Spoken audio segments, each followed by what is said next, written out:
Yo, what's up everybody? Today we're going back to the 90s, a time when grunge was big, cell phones were bricks, and a little song called Banned in the USA was shaking things up. Now this wasn't your typical love song. Two Live Crew, the group behind it, was known for their, how do I say this politely, colorful lyrics. They were all about that bass, and their music was full of stuff that made parents clutch their pearls. But here's the thing, their music sparked a huge debate about one of America's most fundamental rights, freedom of speech. Can the government tell you what you can and can't say or sing? That's what we're gonna unpack today. Buckle up. So who were Two Live Crew? Picture this, Miami, Florida, late 80s. The city was a melting pot of cultures, with vibrant nightlife and a burgeoning music scene that was as diverse as its population. Amidst this backdrop, a group of young, audacious artists emerged, ready to shake things up. These guys were pioneers of Miami bass, a genre known for its heavy beats and, let's just say, adult themes. Miami bass wasn't just music, it was a movement. It was the sound of the streets, the voice of the youth, and Two Live Crew were its loudest champions. Their lyrics were raw, explicit, and often about, well, you know, not exactly elevator music. They pushed boundaries, challenging societal norms and sparking conversations about freedom of expression. Their performances were electrifying, filled with energy and a sense of rebellion. Some people loved their raunchy style while others found it offensive and misogynistic. Their music was polarizing, creating a clear divide between fans who saw them as trailblazers and critics who viewed them as a threat to decency. But one thing was for sure, Two Live Crew knew how to get a reaction. Whether it was cheers from their fans or outrage from their detractors, they thrived on the attention. Their concerts were a spectacle, a mix of music, controversy, and raw emotion. Their album, As Nasty as They Wanna Be, featuring the now infamous Banned in the USA, became a huge target for censorship. People were outraged. The album's explicit content led to it being the first in history to be legally declared obscene. Politicians were calling for their heads. They saw Two Live Crew as a menace to society, a corrupting influence that needed to be silenced. The debates were heated, with lawmakers and community leaders demanding action. The moral guardians of America were clutching their pearls so hard you could hear them snapping from miles away. Parents were worried, community groups were up in arms, and the media had a field day. It was a cultural clash, a battle over the limits of free speech and artistic expression. The controversy surrounding Two Live Crew wasn't just about music. It was about a fundamental clash between two important values, morality and free speech. This debate wasn't confined to the music industry. It echoed through the halls of government, schools, and homes across the nation. It was a cultural flashpoint that forced people to confront their beliefs about what should be allowed in a free society. On one side, you had folks, and I'm talking parents, religious groups, and even some politicians, who believed that Two Live Crew's music was obscene, harmful, and just plain wrong. These groups were deeply concerned about the impact of such explicit content on young, impressionable minds. They saw the music as a direct threat to the moral fabric of society, something that could lead to a breakdown in social norms and values. They argued that it objectified women, promoted promiscuity, and could corrupt the youth. For them, it wasn't just about personal taste, it was about protecting the community from what they saw as a corrosive influence. They believed that allowing such music to proliferate would normalize behaviors and attitudes that were detrimental to society as a whole. Basically, they wanted it gone, wiped off the face of the earth. They organized protests, petitioned lawmakers, and even took legal action to try to get the music banned. Their efforts were driven by a genuine belief that they were protecting their children and their communities from harm. On the other side were free speech advocates, artists, and even some unlikely allies who believed that, hey, no matter how offensive you find their music, Two Live Crew had the right to express themselves. These advocates saw the issue as a slippery slope.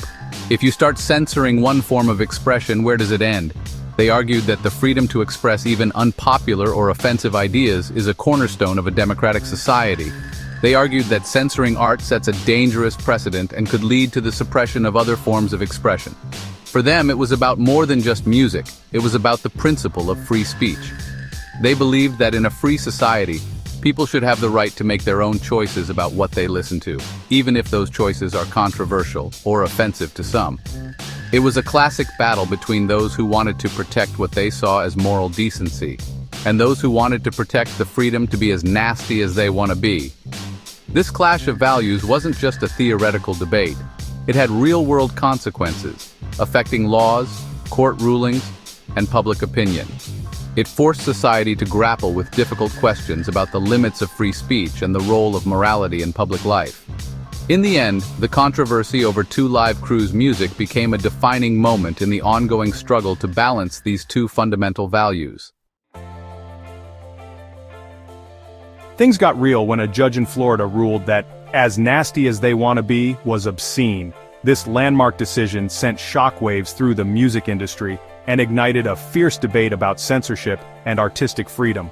The ruling wasn't just about one album, it was about the broader implications for musicians and artists everywhere. How far could the government go in policing art and expression? Imagine that. The government telling you what music you could and couldn't listen to. It was a direct challenge to the First Amendment rights that Americans hold dear. People from all walks of life were outraged. Music fans, civil rights activists, and even other artists joined the fray, protesting what they saw as an overreach of governmental power. The controversy wasn't just about explicit lyrics, it was about the fundamental right to free speech. Naturally, Two Live Crew wasn't going to take this lying down. They were determined to fight back, not just for themselves, but for every artist who might face similar censorship in the future. The band, known for their provocative and unapologetic style, saw this as a battle for artistic integrity. They rallied their supporters and prepared for a legal showdown that would test the limits of free expression in America. They appealed the ruling and took their case all the way to court. This wasn't just any court case. It was a high-stakes battle that would set a precedent for years to come. The courtroom became a battleground where the future of artistic freedom was at stake.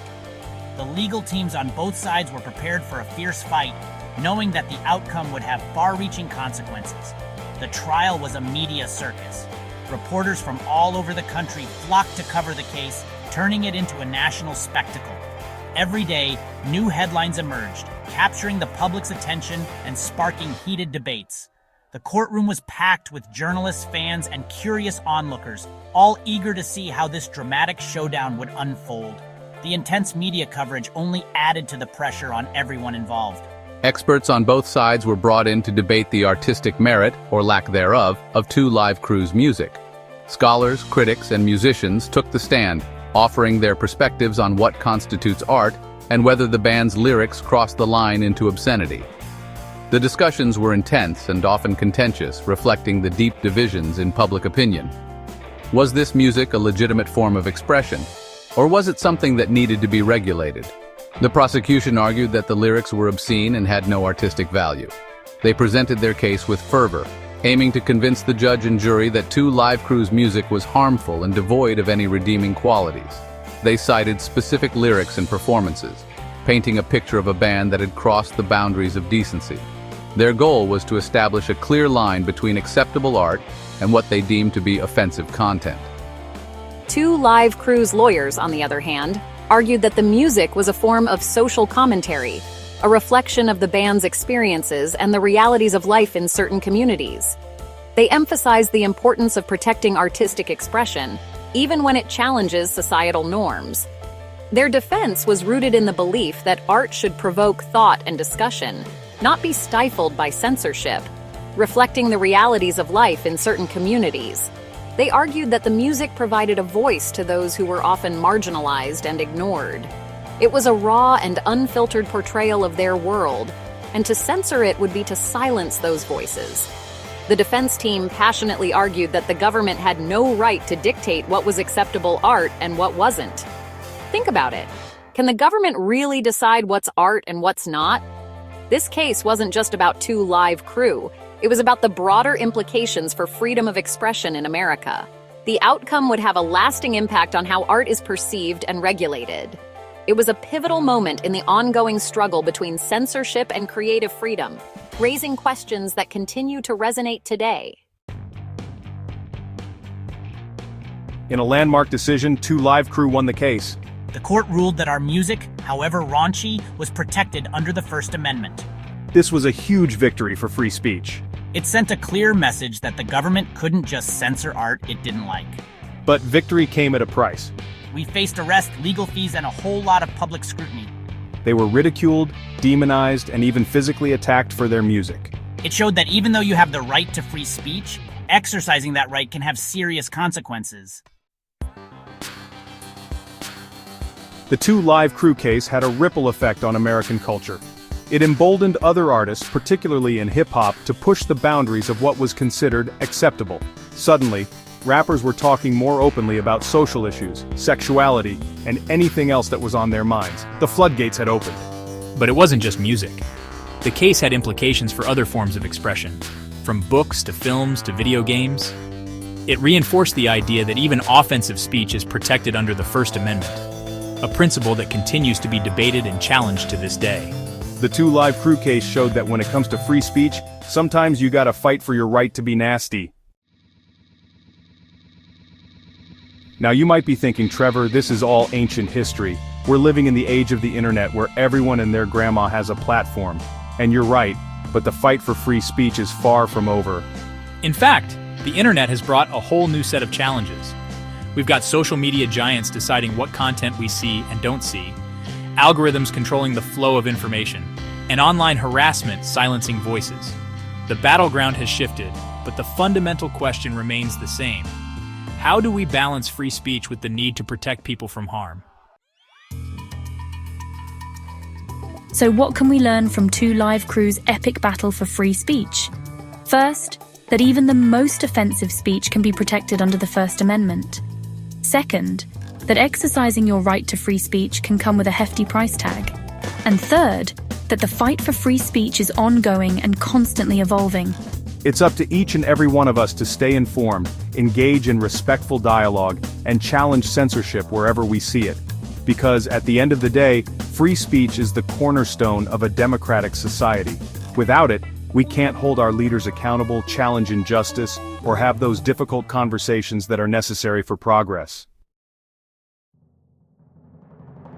So what's the future of free speech? That's up to us, folks. We have to decide how we're going to navigate these complex issues in the digital age.